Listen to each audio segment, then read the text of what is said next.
Have you ever been at a party, maybe cornered by the cheese plate, and you start talking to someone and it's like their brain is operating on a different Wi-Fi network than everyone else's?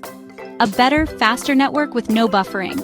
You're talking about the new season of that show where everyone is improbably attractive and lives in a giant apartment, and they're suddenly wondering aloud about the socioeconomic implications of serialized streaming content on global attention spans. It's not that they're using big fancy words they clearly just learned from a thesaurus app to sound smart. No, it's not about the vocabulary. It's about the conversation. They're not just looking at the world, they're trying to peek under the hood and see how the whole thing runs. It's like they've got a backstage pass to reality. They're less interested in who won the game last night and more interested in the physics of why a curveball curves or the psychological warfare involved in a post-game press conference. The subject matter they gravitate towards is completely different. They're not just consuming information. They're connecting dots nobody else even sees on the page.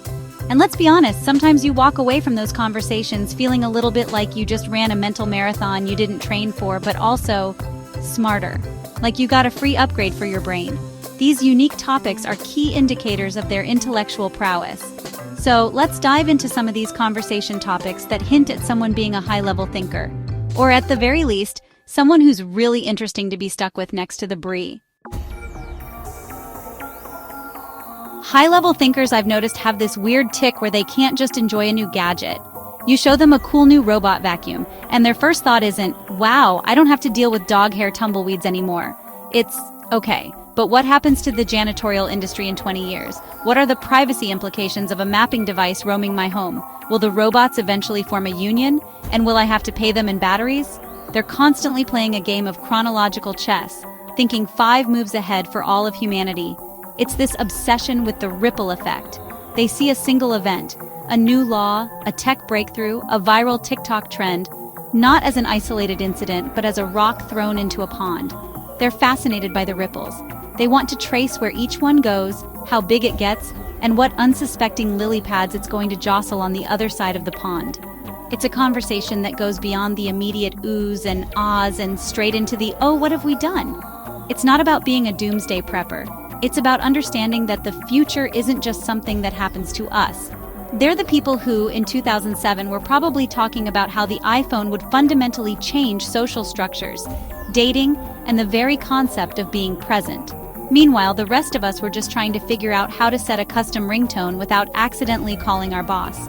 They connect the dots between a new electric car model and its potential impact on urban planning, global trade routes for rare earth minerals, and the job market for mechanics.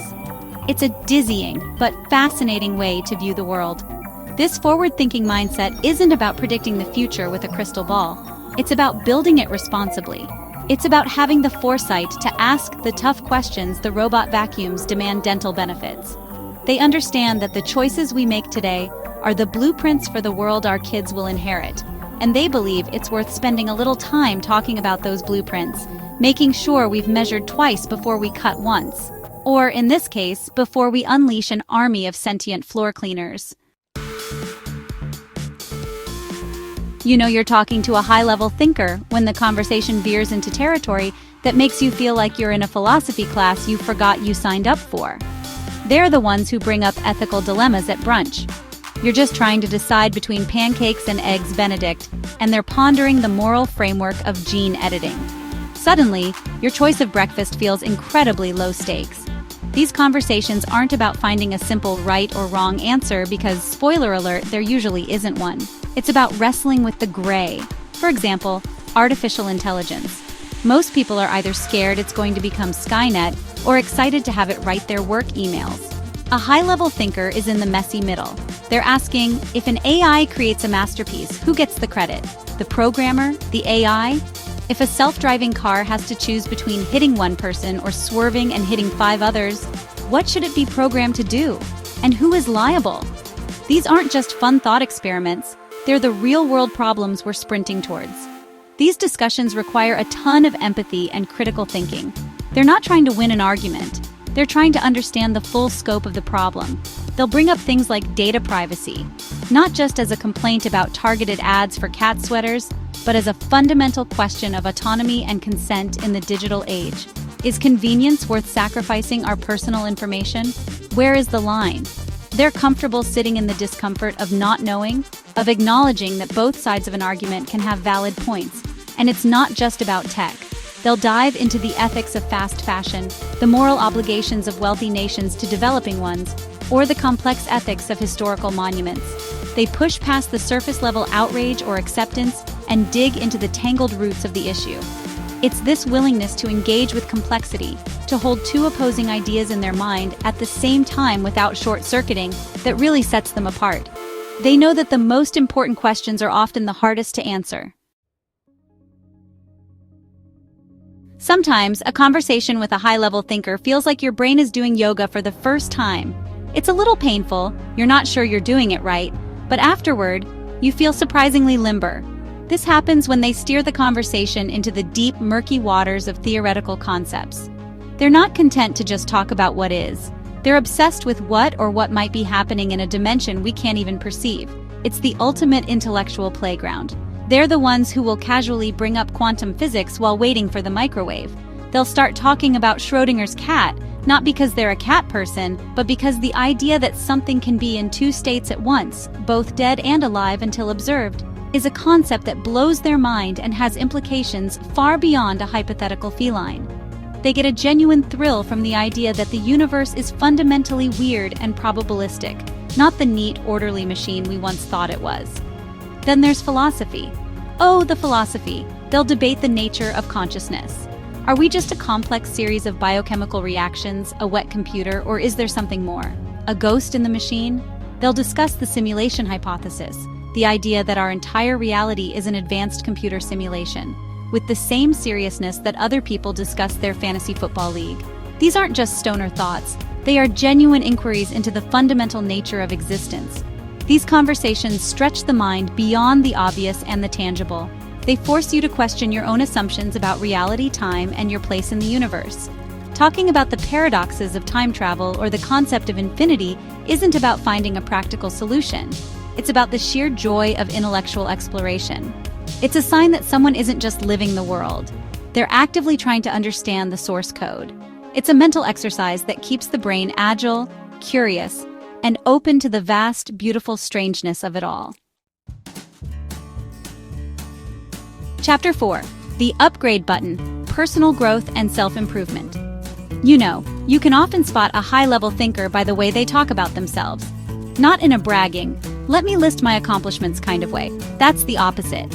I'm talking about the person who sees their own mind and personality as a work in progress, a project that is never truly finished. They are their own fixer-upper, and they are genuinely excited about the renovation process. Their conversations are often peppered with references to this ongoing self-improvement journey. They don't just read books, they devour them, and they want to talk about how a certain book changed their perspective or gave them a new tool for their mental toolkit. They'll enthusiastically share a new habit they're trying to build, like morning meditation or learning a new language, not to show off, but because they're genuinely fascinated by the process of rewiring their own brain. They talk about productivity systems not as a chore, but as an exciting experiment in optimizing their own potential. What's really telling is their willingness to question their own long-held beliefs. A high-level thinker doesn't cling to their opinions like a life raft.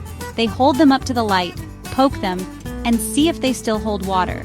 They're capable of saying, "You know, I used to think this, but I read something that made me reconsider," which is one of the most intellectually brave sentences a person can utter. It shows they value growth more than being right. This drive for self-betterment comes from a place of deep curiosity and humility. It's the recognition that no matter how much you know, there's always more to learn, especially about yourself. They see personal growth not as a way to fix flaws, but as a path to becoming a more effective, empathetic, and fulfilled human being. They're not just trying to be smarter, they're trying to be wiser. And they know that journey is a marathon, not a sprint. Chapter 5. Walking in Another's Shoes, Empathy and Understanding.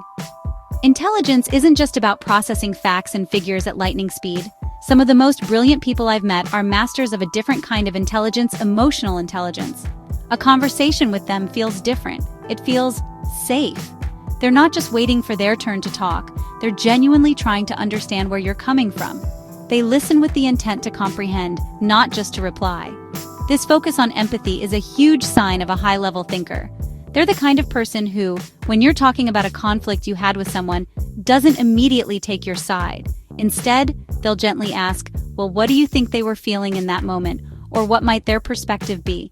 They're not invalidating your feelings, they're trying to help you see the whole 360-degree picture. They understand that most human interactions are complex and that behind every action is a motivation, a fear, or a need that deserves to be considered. This ability to perspective shift is like a superpower. It allows them to navigate complex social situations, mediate disputes, and build deep, meaningful connections. They're curious about the why behind people's behavior.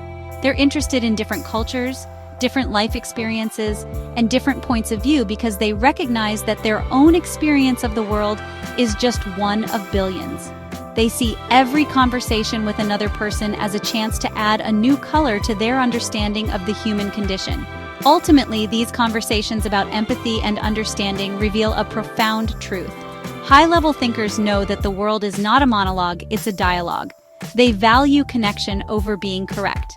They understand that compassion is not a weakness, but a sign of immense intellectual and emotional strength. It's the ability to step outside of your own ego and genuinely try to walk a mile in someone else's shoes, even if those shoes are a style you would never, ever wear. In a world where, everyone is curating a perfect life on social media, there's a certain kind of person who actually dares to talk about the messy parts, the failures, the screw-ups, the times they fell flat on their face. And contrary to what you might think, this isn't a sign of weakness. It's a sign of incredible high-level strength. High-level thinkers often engage in conversations about vulnerability, not as a cry for pity, but as a data point in their journey of growth. They understand that failure isn't the opposite of success. It's a stepping stone on the path to it. They'll talk about a business that failed or a project that didn't pan out with a kind of detached, analytical curiosity. They'll dissect it. Here's where I think I went wrong. Here's the assumption I made that was faulty. Here's what I learned from it. They treat their mistakes like a scientist treats a failed experiment, not as a personal failing, but as valuable information that will inform the next attempt. This requires a massive amount of self-awareness and a securely fastened ego. It takes courage to admit you were wrong, to show the cracks in your armor. But these thinkers know that true confidence isn't about pretending you're perfect.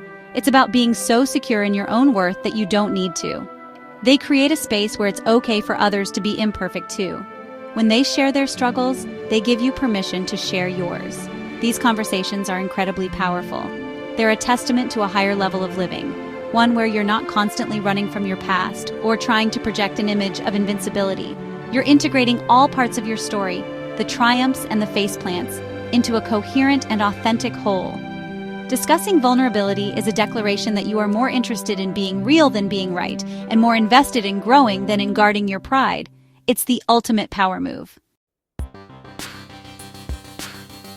You ever notice how some people seem to carry the weight of the world on their shoulders, but in a productive, non-anxious way? They're the ones whose conversational scope isn't just their job, their family, or their weekend plans. It's the whole planet. High-level thinkers are almost always engaged with global issues, not as a distant, abstract news story, but as a complex system that we are all a part of. They see the interconnectedness of everything. When they talk about their morning coffee, the conversation might drift to fair trade practices, the impact of climate change on coffee bean cultivation in South America, and the economics of global supply chains. They don't do it to make you feel guilty about your latte. They do it because their brain is naturally wired to see the vast, invisible network that connects their cup to a farmer thousands of miles away. They can't help but see the big picture. Their concern is genuine and solutions-oriented. They're not just lamenting the state of the world. They're actively discussing and learning about potential solutions. They'll talk about innovations in renewable energy, circular economies, policies that could address systemic inequality, or grassroots movements making a difference. They approach these massive, daunting problems with a combination of sober realism and stubborn optimism. They believe that understanding the problem is the first step to solving it. This global perspective is a hallmark of a sophisticated mind. It shows an ability to think in systems and to care about consequences that extend far beyond their own backyard. They understand that issues like climate change, poverty, and public health are not someone else's problem. They recognize that we are all passengers on this one small, fragile spaceship called Earth, and it's in our collective best interest to make sure the life support systems are in good working order. If there's one unifying trait of every high-level thinker I've ever met, it's this. They are pathologically curious. They have a voracious, insatiable appetite for knowledge, and they see the entire world as their classroom. For them, graduation wasn't the end of their education. It was just the beginning. The mindset of lifelong learning isn't just a topic they discuss. It's the operating system their entire brain runs on. They are the people who are always in the middle of a weirdly specific documentary, taking an online course in something completely unrelated to their job, or trying to learn how to play the ukulele just because. They don't learn things to get a promotion or a certificate. They learn for the sheer unadulterated joy of it. They want to know how things work, why people are the way they are, and what's happening on the cutting edge of, well, everything. Their curiosity is a fire that never goes out. In conversation, this manifests as a genuine openness to new ideas. They are fantastic listeners because they truly believe that every single person they talk to knows something they don't. They're not afraid to say, "I don't know, tell me more." They ask amazing questions, the kind that make you think and see a subject in a new light. They're not threatened by being wrong. They see it as an opportunity to learn something new, to update their mental software. This pursuit of knowledge is a way of life. It's a deep-seated belief that the world is an infinitely interesting place, and that there's no end to the wonders it contains. They're not trying to become a know-it-all, they're trying to become a learn-it-all. This constant state of intellectual humility and active curiosity is perhaps the most defining characteristic of a truly high-level thinker. They know that the moment you think you know everything is the moment you stop growing. So there you have it. From wrestling with the ethics of tomorrow's technology to dissecting their own failures for lessons, high-level thinkers engage with the world in a profoundly different way. They're not just skimming the surface of life, they're grabbing a snorkel and a flashlight and diving into the deep end.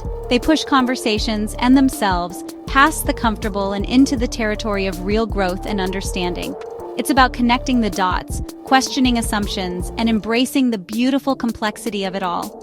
But hey, let's be real for a second.